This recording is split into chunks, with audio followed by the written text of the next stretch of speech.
Alrighty, so we're going to get started now.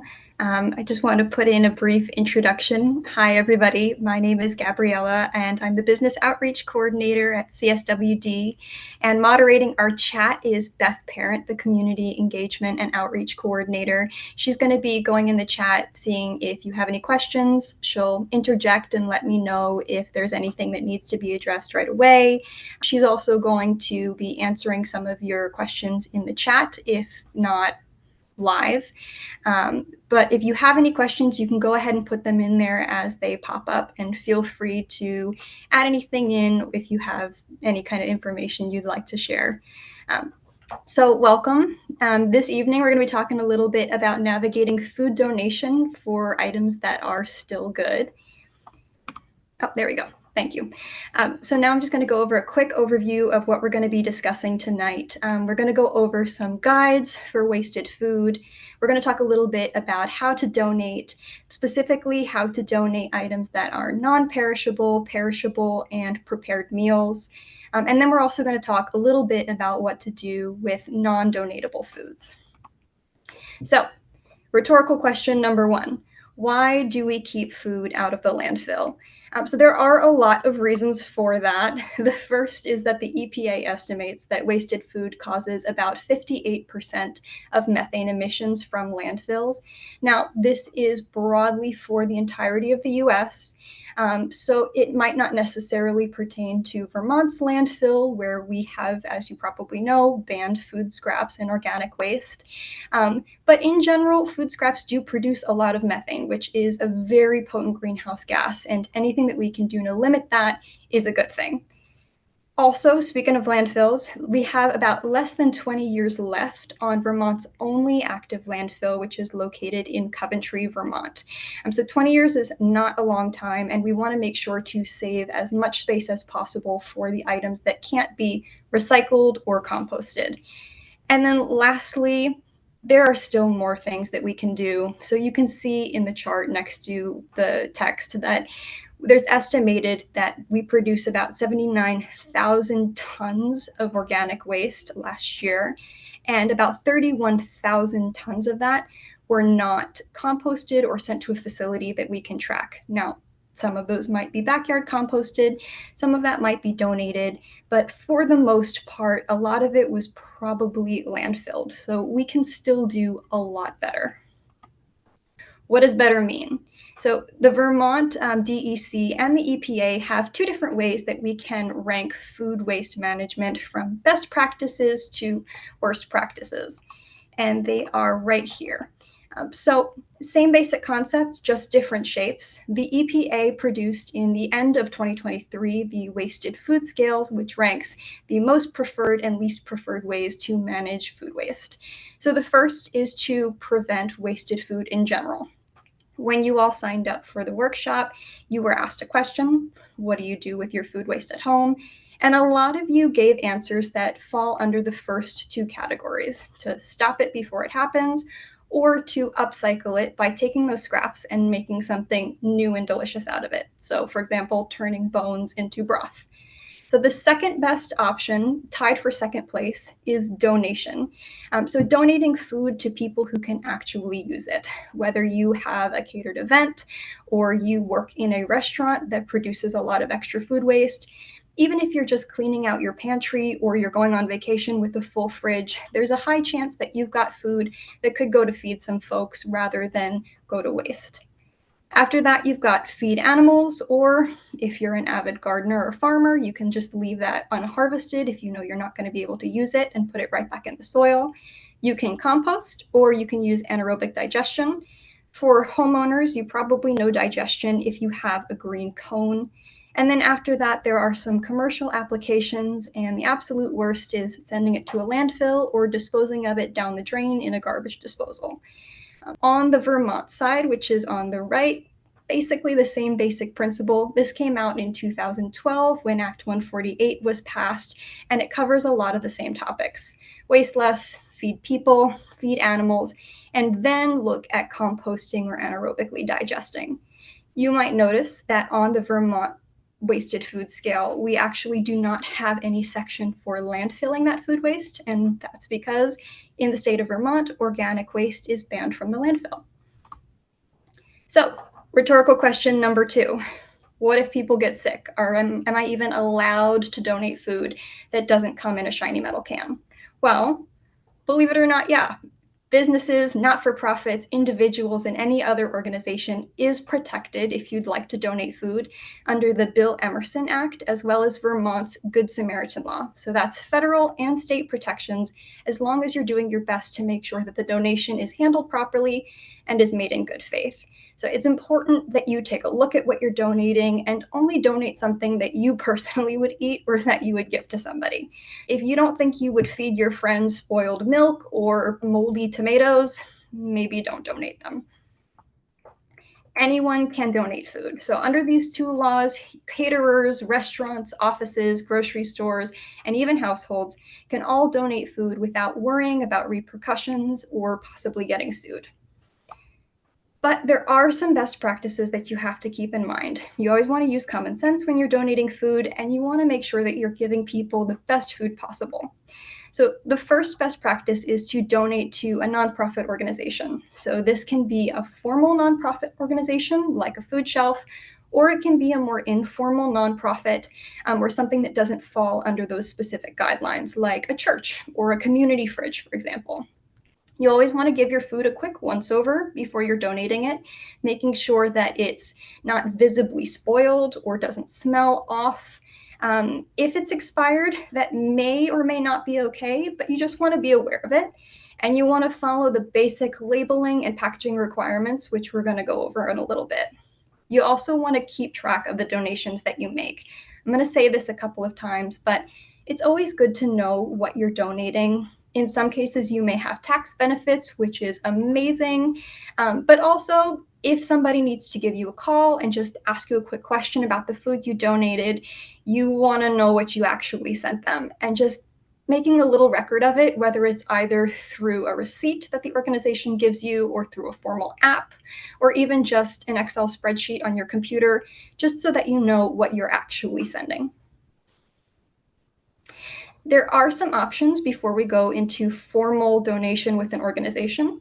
The first is share tables. Share tables can be as informal as having a designated table in your office for cookies and extra granola bars and food from your garden. Or it can be a lot more formal, like for a school where there are specific guidelines for how that food is managed. In general, what you're going to find on a share table is going to be non-temperature controlled foods, so stuff that doesn't have to be refrigerated, and prepackaged products. Fruits or vegetables with a peel are also perfectly fine, and you can also compare this with a cooler, a refrigerator, or an ice bath. Just be aware that you need to make sure that that food is being checked on periodically so that it hasn't spoiled. Community fridges are another great option. This is a way to share food externally. In most cases, anybody can take from a community fridge, and sometimes anybody can put food into a community fridge. So it needs to be monitored pretty carefully to make sure that there's nothing in there that has gone bad or is not donatable. No homemade food for a community fridge is a good option, just so that we are preventing anybody from eating something that they could have a reaction to. But as I said, you are protected with community fridges. You don't want to put any expired food or any unlabeled food in a community fridge. And because community fridges need to be operational, you need to make sure that you have a reliable electrical outlet, whether it's outdoors or indoors. Here are some 4 easy steps for how to donate. So, step 1, you want to connect with a group. I can say this a million times over again, but it is always a good idea to have a group in mind before you have any food to donate. That's because every group has slightly different guidelines, every group has slightly different hours of operation, and if you know in advance what they will or will not take, it'll actually help you plan ahead. Step 2 is plan ahead. You actually want to make sure that you are aware of what events might cause high amounts of leftovers, like a wedding, for example, or a catered party. So just knowing that in advance and making a plan to refrigerate or freeze that food as quickly as possible so that you can donate it is the best. You want to keep it fresh. Ideally, you would want to donate your food same day or the next day, but as long as it's kept at a cool temperature that's safe for the food that you've got to donate, you should be all right. And it depends on what kinds of food you have and the actual organization that you're working with. And then lastly, again, just keep a quick record, whether you're writing it down on a little piece of paper and keeping a copy for yourself, or if you're actually putting it into some formalized system, just want to know what you're donating so that you can keep track of it later. So, how do you find organizations? If you have a group that you work with, that you volunteer with, that you know from your local church, that is awesome. You should definitely work with the groups that you have a connection to, and it is always wonderful to support groups that are local to you. But if you don't have that connection with the group in advance, you can always check out donation spots on our webpage, cswd.net, and I will link that when I send out a post follow-up for the webinar. And then lastly, there are plenty of food recovery apps that are completely free. A great one for businesses specifically is Meal Connect, that's operated through Feeding America in conjunction with the Vermont Food Bank. That's completely free. All you have to do is create an account, take a picture of your food, fill out a few quick questions, and the Vermont Food Bank will actually okay your donation and send one of their partner organizations in your area to pick it up for you. So easy peasy. So, Gabby, oh yeah. Sorry, I just want to jump in. We have a couple of questions. I'm going to wait a little bit to get to the questions. I just wanted to point out that our school outreach coordinator, Rhonda Mace, is actually on, and she wanted to let folks know that the majority of Chittenden County schools have a share table or a share cooler, and that the Essex Westford School District has implemented a share cooler in every school cafeteria in their district. So this is just incredible. Like, folks are doing this. Just wanted to let folks know. Yeah, that's amazing. That is really, really great. As long as we're getting food into mouths, that is the number one highest and best use for it. Agree. Yeah. All right, we'll get to those questions, but feel free to jump in if there's any that you want me to answer right away. Sounds good. All right. Canned and dried grocery goods. This is what you probably think of when you think of food donation. You think of that pretty wrapped box that's usually in a school or in a local organization collecting peas around Thanksgiving time. But there are some guidelines for it. First and foremost, no home canned foods. I'm sure that your tomato sauce is awesome, but it's always best to have food that has been canned by a trusted facility. No rusted, leaking, swollen, or defective cans, nothing that might indicate that the food has been compromised in some way. It should have the original ingredients label, even if you're just taping it right back on, like at the picture at the bottom with peas. And you're always going to want to store it in a cool, dry area off the ground. I can't say this enough, but please, please, please never leave your food donations on a doorstep or on the ground outside of an organization that accepts it. Typically, you don't know how long it's going to be there. They might be closed, they might see it, and they have no way of knowing if you just left it 5 minutes ago or if it's been sitting there all night. Even if these packages are completely watertight and you don't have to worry about them getting wet, you still never want to leave your donations outside of an organization. You always want to take them to either a proper drop-off area or hand them to an employee that actually works for that organization. So next we're going to talk a little bit about perishable foods, specifically dairy in this case. Dairy should always be kept in its original packaging, unopened, with a sell-by date. Now, a little trick for this is that dairy does not always have to be within the sell-by date. Milk and liquid dairy does, but hard and soft cheeses have a little bit more wiggle room.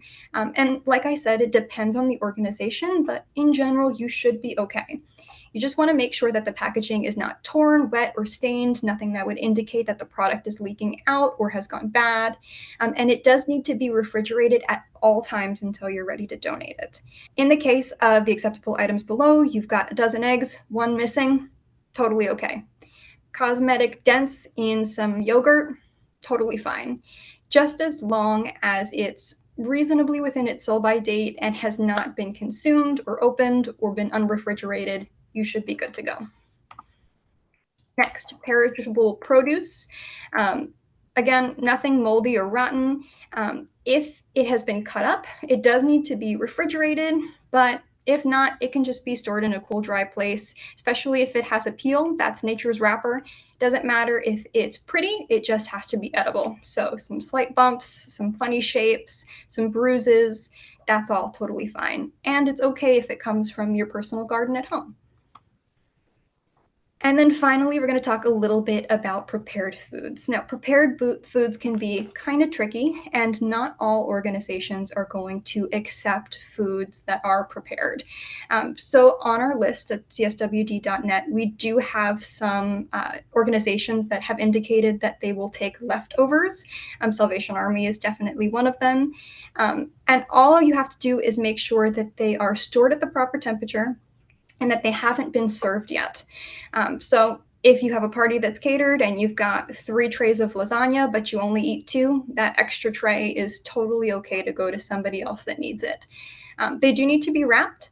Ideally, Salvation Army recommends that you wrap it first in plastic wrap and then in foil, because the foil is great for protecting the food, but it can leach into the food, so you always want to be careful. That's why double wrapping it is the absolute best option. A good rule of thumb, keep frozen food frozen, keep thawed foods refrigerated, and cool and refrigerate hot foods as quickly as you possibly can. When you donate prepared foods, it's always a good idea to include a list of ingredients with the date of the donation and your name and contact information. That's not so you get in trouble. That's just so that the organization that's collecting that food knows, okay, there's something that might give someone an allergic reaction. That way they can be completely careful and above board, and they don't need to worry about it. And if they have any more specific questions, like, do you eat peanuts? Do you have shellfish nearby when you're preparing this? They can call you and ask you some extra questions. So that's always a good idea, just to make sure that everybody is safe and healthy. Lastly, what do we do with non-donatable foods? When in doubt, refer to Vermont's waste hierarchy. If you have foods that can't feed people or that can't be avoided, you can always feed it to animals. We have specific guidelines for feeding to chickens and, in some cases, pigs on our website and also on the state of Vermont's website. You can also compost at home or use a hauler. If you have a green cone, you can anaerobically digest yourself too, if that brings you joy and you have a lot of things like meat bones or fish bones left over. And then you can also bring it yourself to a drop-off center as an easy and effective way to just get rid of that extra food. So always try your best to go with the absolute most preferred option, but some food is not donatable, and that's perfectly okay. Before we jump into a couple of quick questions, I just want to say thank you very much especially to the Vermont Food Bank and to the Salvation Army, who provided some extra guidance to make sure that we were sharing correct information with you all. But I highly recommend that you actually reach out to the organizations you'd like to donate to yourself and confirm what their specific guidelines are. And if somehow any of you work for a business that would like to donate or are a business that wants to donate better, feel free to drop the name of that business and some contact information in the Q&A, and I would be happy to reach back out to you. So this whole thing will be recorded, and I'll also send you a list of resources on how to donate and where to donate. But do we have any questions, Beth? We do. One is about by expired items. They might be expired by a few dates or, but even though we would probably eat them, what to do in that kind of situation? Yeah, so different items have different amounts of wiggle room for their expiration dates. So there is a great website that I'm going to send out that actually has some guidelines for it. For some things like liquid milk, you really don't want to donate it after its specific day. For some things, you can wait until it's visibly bad, like fruit. but it all depends on the actual organization that you're using. Just keep in mind that a sell-by date is different than a use-by date, as confusing as the different names can be. So you always want to make sure that you're within the use-by date, if there is one. And if there is a food that is outside of that acceptable range, it might be okay for you to eat it, but for donation, it's got to sit in a facility for a little while. They might not be able to serve it right away. And so they might be more strict with it depending on who you're working with. Right. Yep. What about the Meal Connect app that you spoke Yep. about? Are there minimums that folks have to have to use that? Yeah, so there does not have to be a minimum as far as I'm aware. If you are very far from an organization that's partnering with Meal Connect and the Vermont Food Bank, they might not be able to come pick it up. But ideally, that app is meant to work specifically with businesses. In terms of what you would actually be sending through the app and whether or not it would be guaranteed, it just depends on your proximity to businesses and whether or not they can find that donation usable. But as far as I'm aware, there is no minimum. You just have to be a business and sign up. And then as soon as you're approved, they can go through and send people to you when you have food. Great. I think that that's just about it. Oh, Okay. yep, great. Let me see if I have one or two more things that I wanted to add, if you don't mind, since we've got just a couple more minutes left. So I just want to add that with our website, we have more than just donation for food. And we also have options for food storage and some basic guidance on feeding animals. So I will be sending out that link, and I would love it if you could take a look, just see if there's anything nearby you and see if there's a better way that you could be managing your food. Although from what I had seen in some of the questions, it sounds like everybody is doing a top tier job making sure that if they're not eating all of their scraps, they are turning it into something beautiful. But absolutely, if you have any more questions or if you would like to think about something later on, feel free to reach out to us at any point. And my contact information is right below, along with Beth's. Anything else? I think that's good. Thank you all so much for joining us. And again, I will be sending out this recording as well as some additional information. If you think of any questions, feel free to reach out at my phone number or email, or you can just respond to the outreach webinar email. But thank you so much.